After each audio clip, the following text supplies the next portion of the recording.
Our defense, it's broken. Not really, but we're going to talk about how we can kind of fix it and maximize it for the rest of the season on Locked On Gators. You are Locked On Gators, your daily podcast on the Florida Gators. Part of the Locked On Podcast Network, your team every day.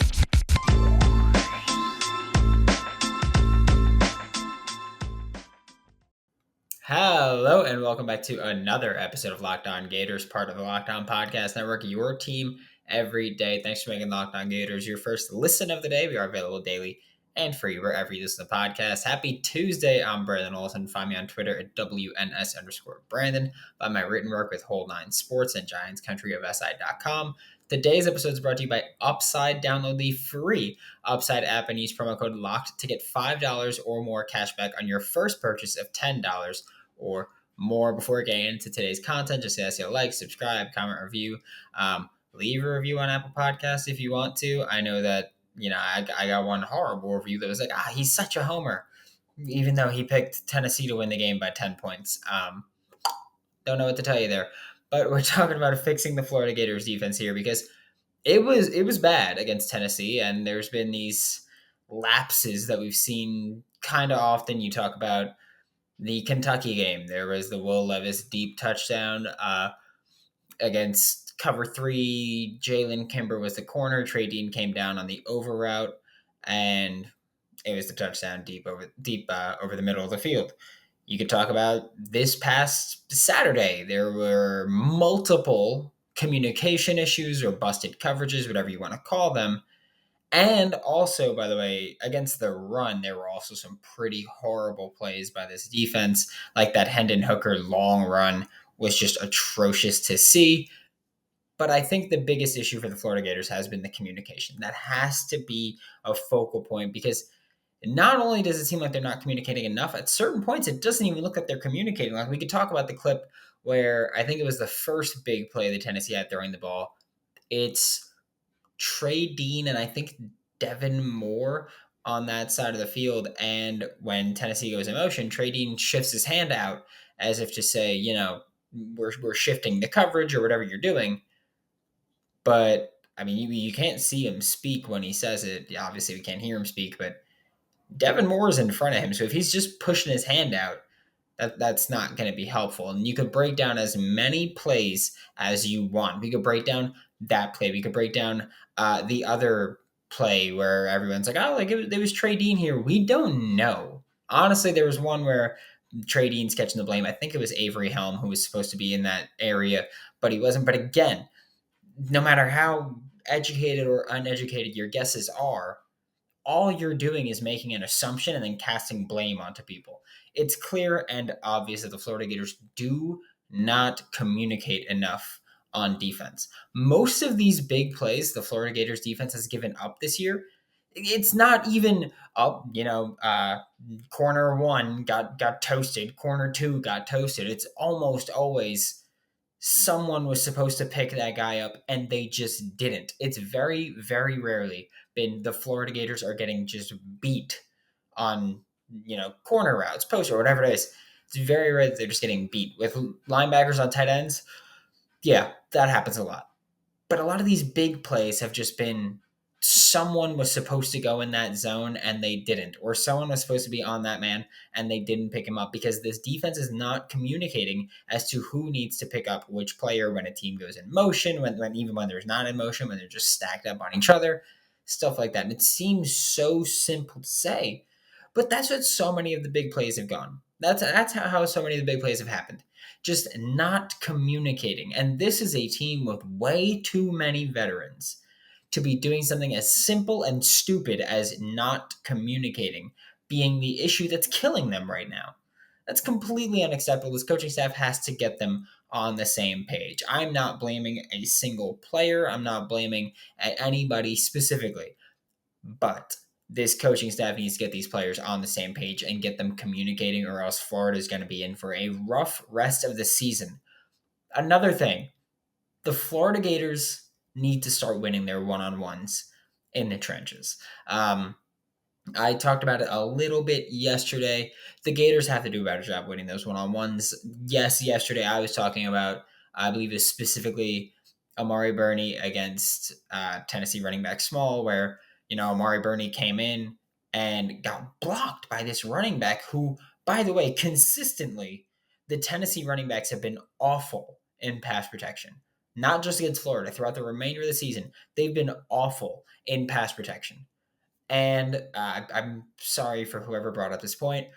I forgot the name, but they mentioned, Florida doesn't really have a lot of big linebackers. It's not like we have these tank dudes running through the backfield into these running backs as pass rushers. That doesn't matter because you're looking at momentum as well. Because you've got a linebacker who's lining up, we'll say conservatively, 3 yards off the line of scrimmage. They're sprinting in at a running back who his only movement has been sidestep to the left. That's it. That's all he's done. He's sidestepped to the left and he's just waiting for you to run into him. And the Gators linebackers are like slowing down.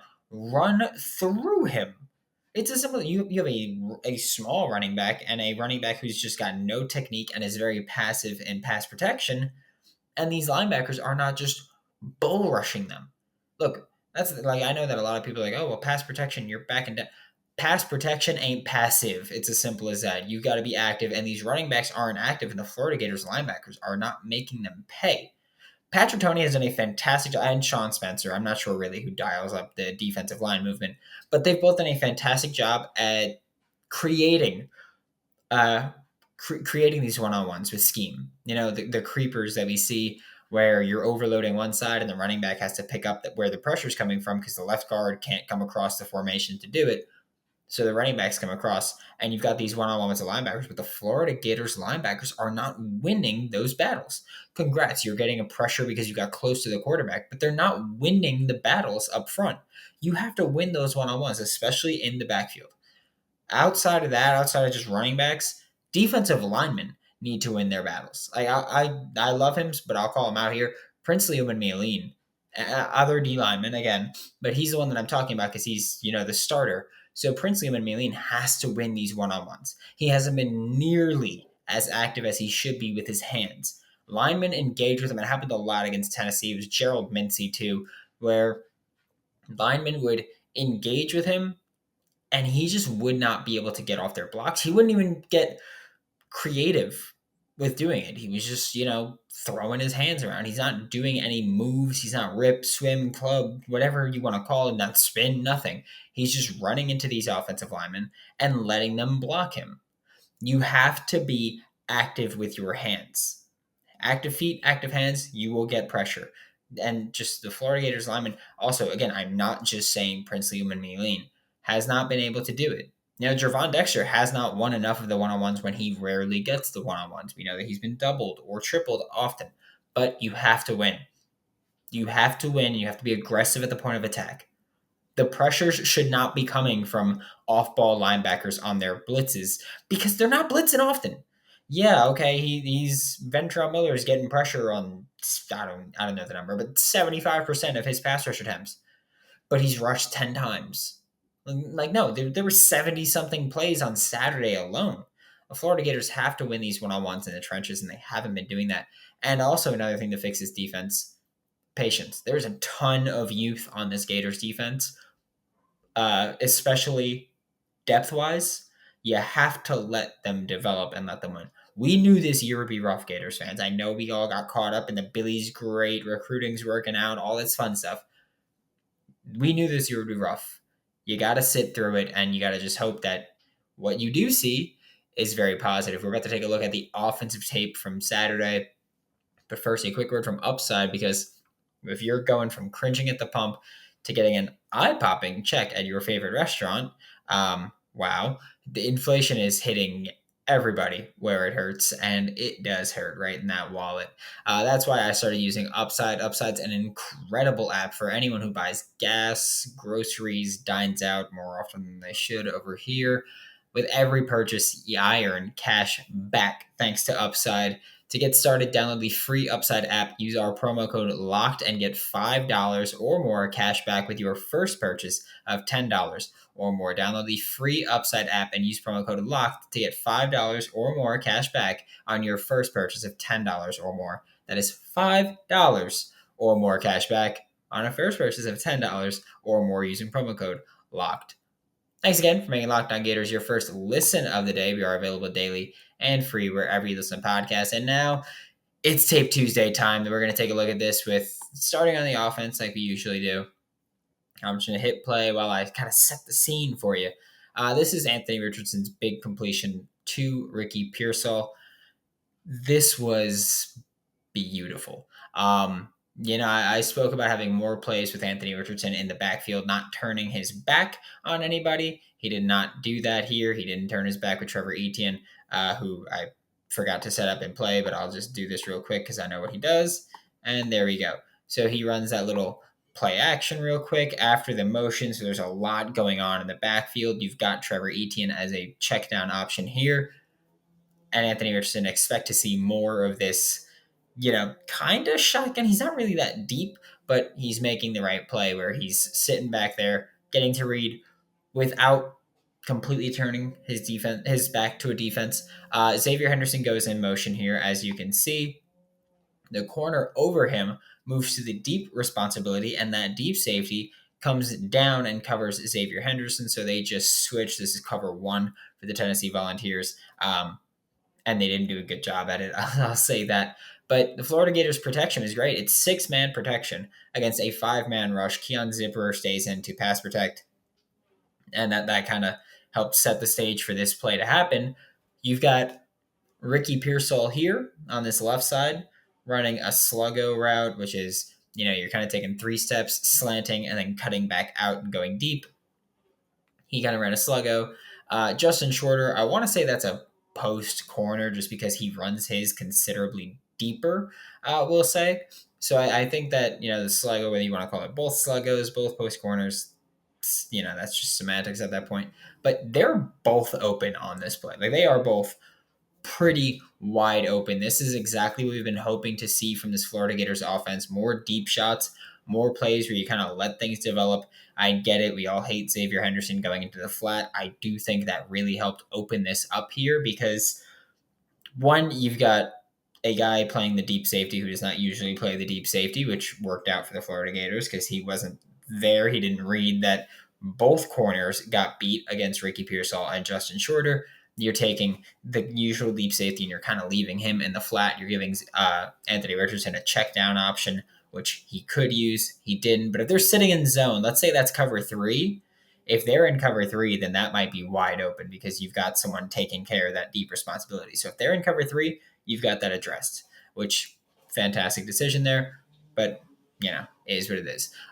Trevor Etienne, like I said, is a check down on the right side. I think when you're watching this play, you'll see, and if you watch the actual film repeatedly or even just one time, you'll see that Justin Shorter could have had a touchdown because he completely took his dude out his cleats.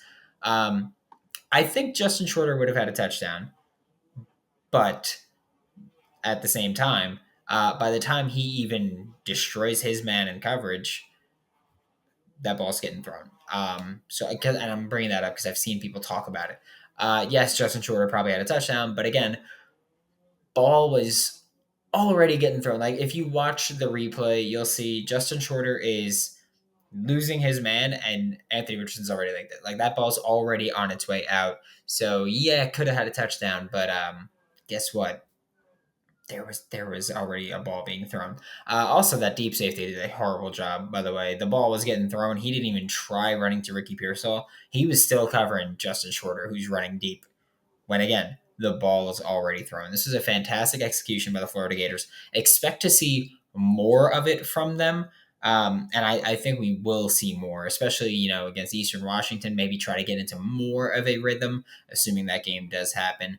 But against Eastern Washington, try to get into more of a rhythm throwing the ball, specifically working deep passes. And as you get further into SEC play, kind of maybe have a bit of a consistent passing attack that you've got going on that you haven't had for the entirety of this season beforehand. The second play that we're going to look at is, I want to say, my favorite play from the entire game from this Florida Gators offense on Saturday against the Tennessee Volunteers. It's the 4th and 2 pass to Justin Shorter. So 4th and 2, Gators come out in the even 2-by-2 formation. They're lined up on the left hash here, which they tend to be on the hashes. The Tennessee Volunteers, they're showing blitz, which is very characteristic of them. That's something they do all the time. We talked about that when we were preparing for this game. And like most teams would do, the Tennessee Volunteers are in man coverage here. On 4th down, it's a very common thing. Those money downs, 3rd and 4th down, you tend to see man coverage. That's what you're seeing here.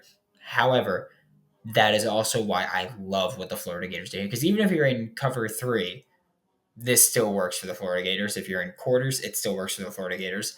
If you're cover 1, still works for the Florida Gators. If you're cover 2, maybe doesn't work as well for the Florida Gators, but if you're in cover 2, then you've got Xavier Henderson here running that little skinny post over the middle of the field. That would have been open. But also, I want to talk about this for a second. I know it had nothing to do with the play, but the refs missed such a bad hold here because Xavier Henderson was literally being held the entire time that he was running his skinny post. He was getting held the entire time. With the defense in man coverage here, you want to see those one-on-ones on the outside, especially in this 4th and 2 scenario. If you see that man-to-man, there's a good chance that you're going to throw that ball deep, which is what the Florida Gators did, obviously. But you've got that man-to-man. You've got one-on-ones on the outside, one-on-ones on the inside. Florida Gators have Justin Shorter far right, and on the close left side, you've got Keon Zipper, the tight end there. So he's running straight on both sides. Justin Shorter is running a go route. Keon Zipper is running a go route. And they're essentially just saying, hey, we think that we can win our one-on-ones. We've got these big receivers who can make contested catches and make plays, and they can get out there and they can get vertical against these Vols DBs, and you put your faith in them. And that's what Anthony Richardson has done consistently with Justin Shorter. He has consistently put his faith in Justin Shorter throwing the deep ball, throwing contested catches, and Justin Shorter makes those plays consistently. I'm fairly certain that the Tennessee Volunteers had either one spy and one man in a hook zone, or 2 men in hook zones, or 2 men in spies to watch the underneath from the Florida Gators. Because again, you're looking at 4th and 2. You've got multiple players running deep. You've got 3 of your 4 receivers there running deep. And it kind of just, well, 3 of your 5 receivers, I guess, if you count Naquan Wright, who I'm pretty sure was on a block and release, saw that there was no one there, so he started running his route. But yeah, you've got 3 of your receivers running deep. So if you're all in man and you've got your back turned, Anthony Richardson escapes, that's a big play. So they got spy, hook zone, whatever it is. Great play call by both sides, by the way. I love 4th and 2. I've said this for a very long time. I love 4th and short deep plays because the defense is probably in man. And if you think you can win those one-on-ones, then you go out there and you try to win that one-on-one. So I love 4th and 2 deep plays. And there's very rarely any help over the top. So I love that. I love that the Vols were kind of showing pressure and dropped back a little bit, didn't really bring a blitz there. They did try to overload that right side, but it was just not effective at all. So they showed that pressure. I love keeping the men underneath there and kind of watching Anthony Richardson, keeping him from running, keeping him from taking a quick check down. It was a great play.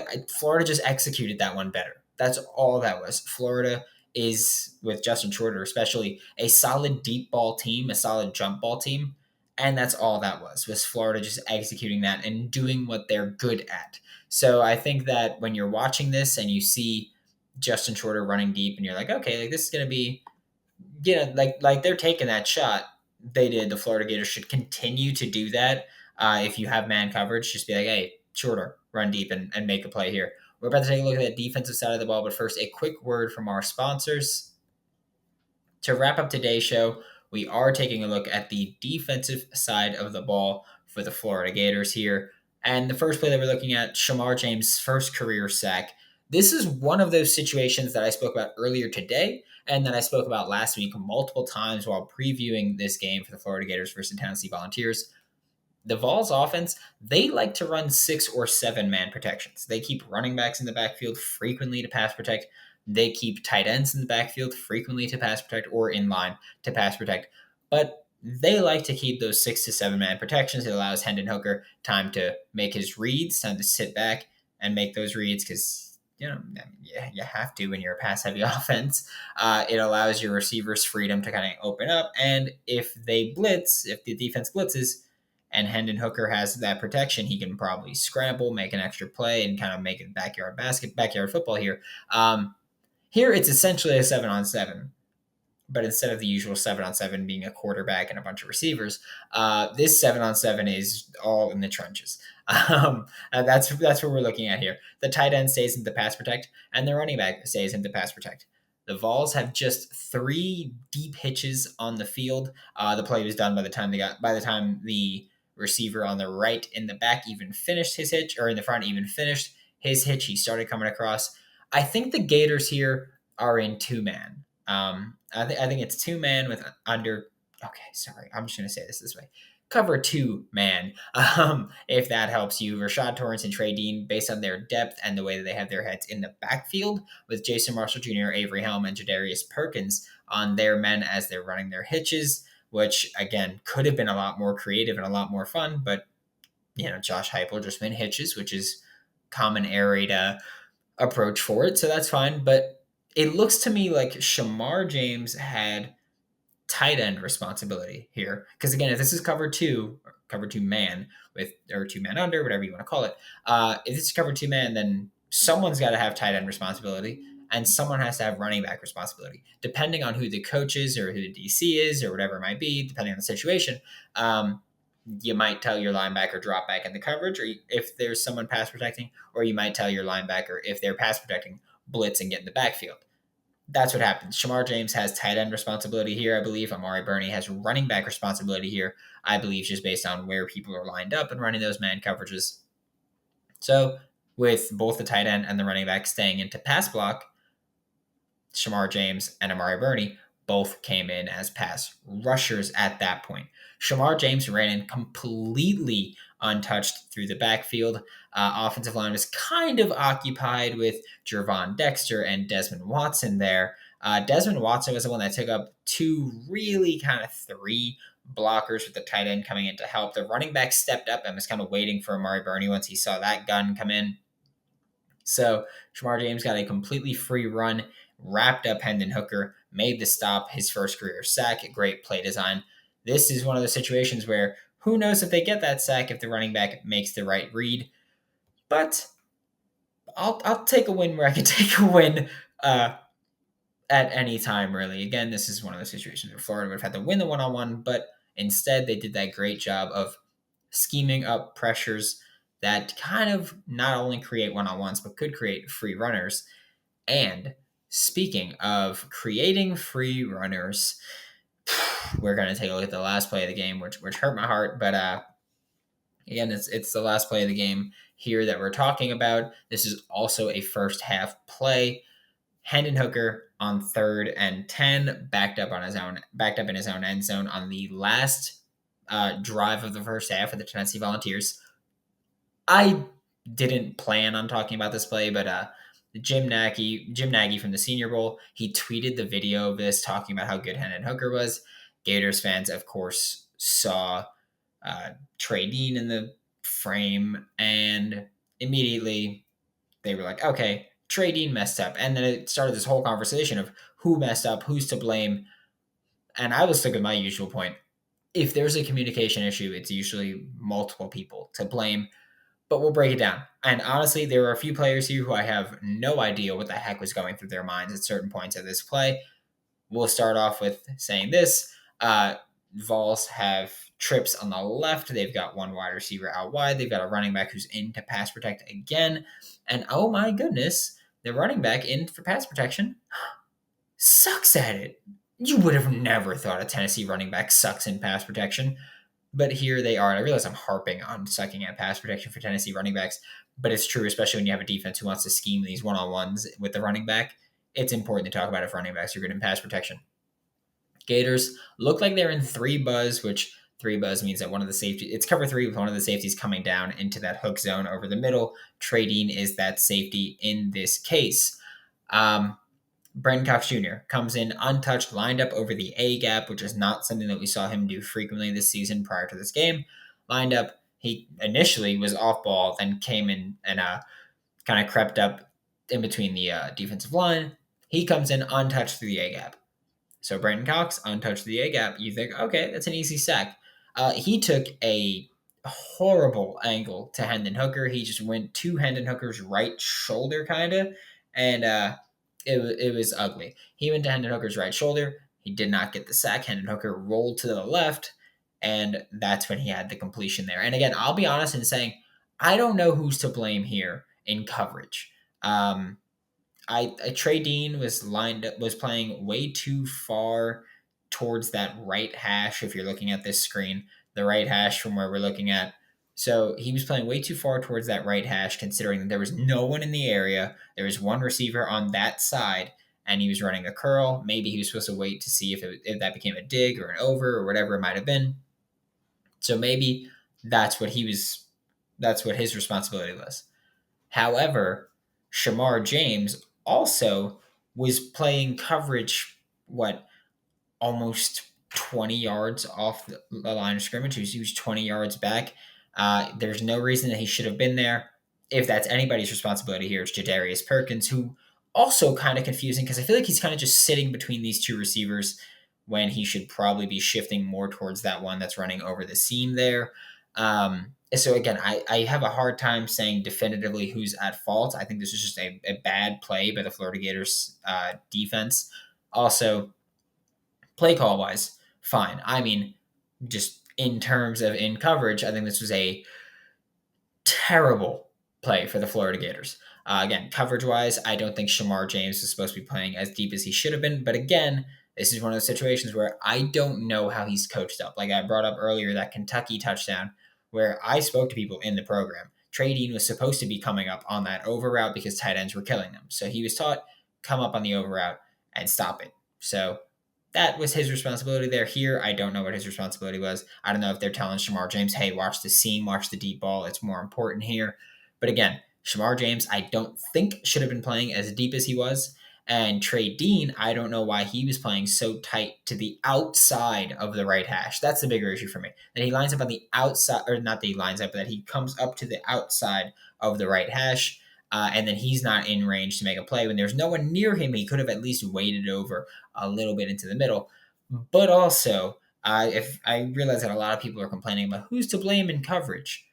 The coverage doesn't matter if Brenton Cox Jr., who comes in completely untouched, doesn't mess up his first rush attempt or his first sack attempt on Hendon Hooker by taking a poor angle and just attacking poorly. So yes, coverage, someone screwed up. It was either Trey Dean or Shamar James. Obviously, we're more likely to blame Trey Dean. He's the senior. Shamar James is the true freshman.